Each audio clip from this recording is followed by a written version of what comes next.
Fatal fatu se whapoponga le nei o Tala Fou o le radio Samoa mai Ausetalia.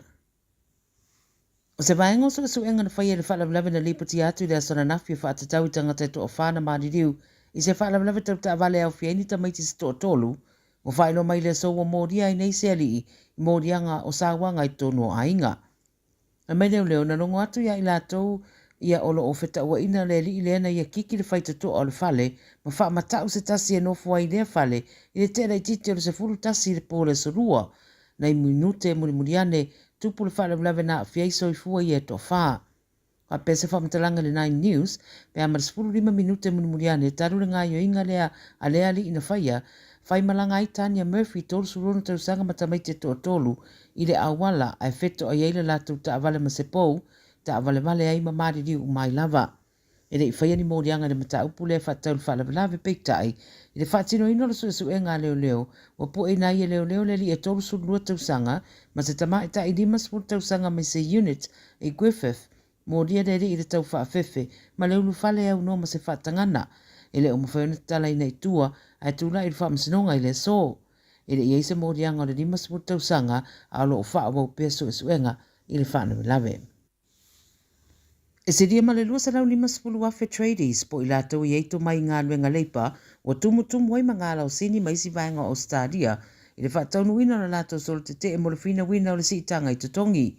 Wha mai nisi di poti au pito na tamai wa tatae ai ma le whaita toa tio ata o le mauta o le mālo i Brisbane e ui whai mai le sui o le uni o se whalablawe whaafose i na mafuai accident ma ua mai au na toi fitu na i ma le pūlenga o le mauta i a toi whaane nei a le whaamalama.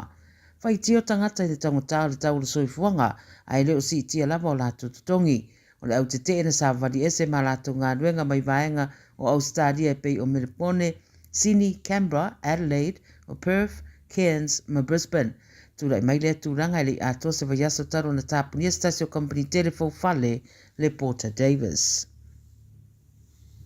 Wa whaua peona si tira tau le pensini au Ausetalia ma ua tā ua i la tolo na whamana mata whaioi leo le vaai o le tau le pensini e leo i eisa teimi la tamai e pa uai le tau se i vanga nā le teimi le weekend o le Anzac. O Januari lena toi a mata si i le tau le pensini ma ua whairoa le NRMA e ui e leo o matua i maua lunga tele le si itanga le ia Februari peita i o lo maua lunga pea mo le tele o ainga.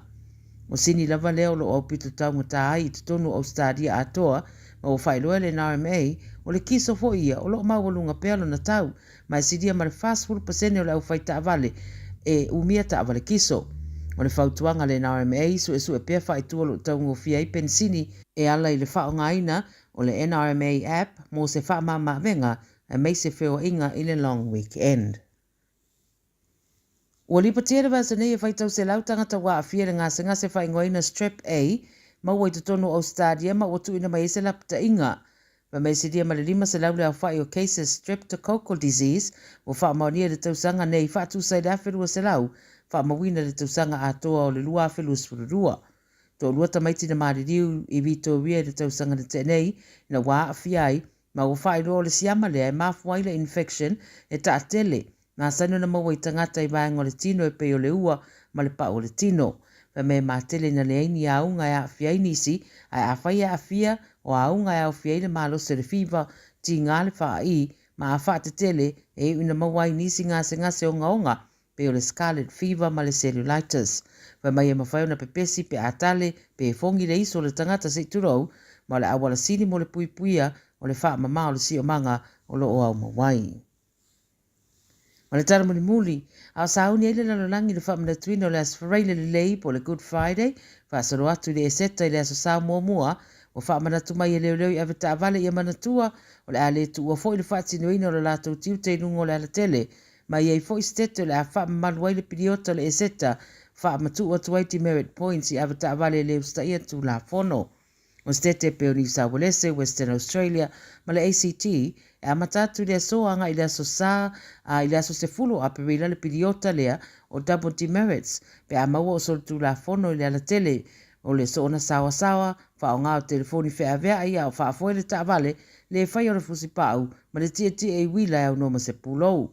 O wha manatu mai le wa ai tau i tangata whemalangai, e whaisi le lei o wingo le tau a matatu i le so, ma le aso ata e ao, ma iau tangia whautuanga mo le saunga le mō. Manuia tele le wha manatuina o le eseta le nei tausanga le mamalo le au wha fonga wha soifoia.